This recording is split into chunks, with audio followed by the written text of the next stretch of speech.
তো বন্ধুরা, perfect biryani recipe আমি আপনাদের সাথে শেয়ার করব। বিরিয়ানি আমরা কম বেশি সবাই রান্না করতে পারি, কিন্তু পারফেক্টভাবে ঝরঝরা বিরিয়ানিটা অনেকেই রান্না করতে পারে না।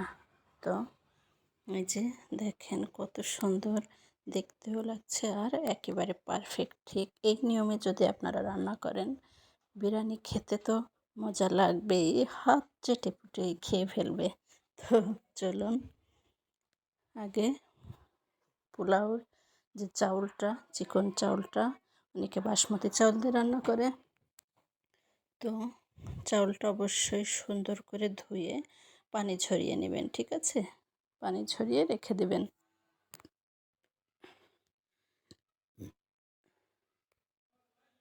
তো তারপরে যে মাংসটা দিয়ে রান্না করবেন, মাংসটা কষিয়ে নেবেন। আমি সংক্ষিপ্ত আপনাদের দেখাচ্ছি। মাংসের যে মশলা সব দিবেন, তারপর বিরিয়ানি মশলাটাও অ্যাড করবেন।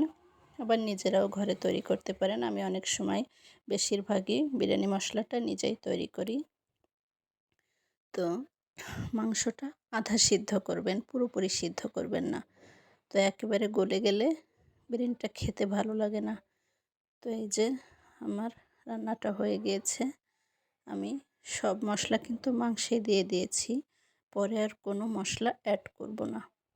তো এখন যে চাউলটা আমি পানি ছড়িয়ে রেখেছিলাম, ওটা আমি একেবারে এই মাংসের উপর ঢেলে দেব। জাস্ট এভাবে ঢেলে দেব। এটা আপনার ভাপা বিরিয়ানি, কষানো লাগবে না, জাস্ট এরকম থাকবে। আর আপনি পরিমাণ মতো পানিটা শুধু অ্যাড করবেন। যতটুকু পানি দিলে আপনার চাউলটা ঠিক মজে যাবে, তার থেকে একটু কম দেবেন, বেশি না, কারণ বিরিয়ানির চাউলটা গলে গেলে ভালো লাগে না খেতে। আর অবশ্যই পানিটা গরম করে দেওয়ার চেষ্টা করবেন। আমি সব সময় পানিটা আগে থেকে গরম করে রাখি। তো এই যে পানিটা দিয়ে দিয়েছি আমার পরিমাণ মতো। এখন আর কিচ্ছু করতে হবে না, একটু কোনায় কোনায় উঁচু করে পানিটা নিচে দিয়ে দেবেন, বাস। আর কিচ্ছুই করা লাগবে না, একটু ঢাকা দিয়ে দেবেন।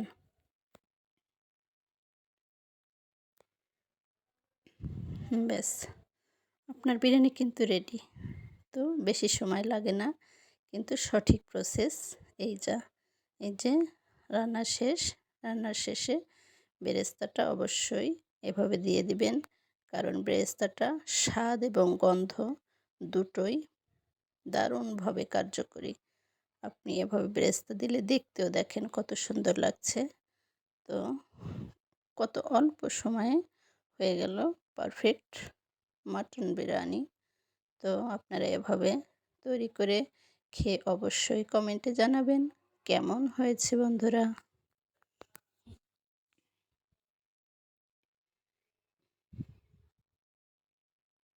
দেখেন কত ঝরঝরা হয়েছে।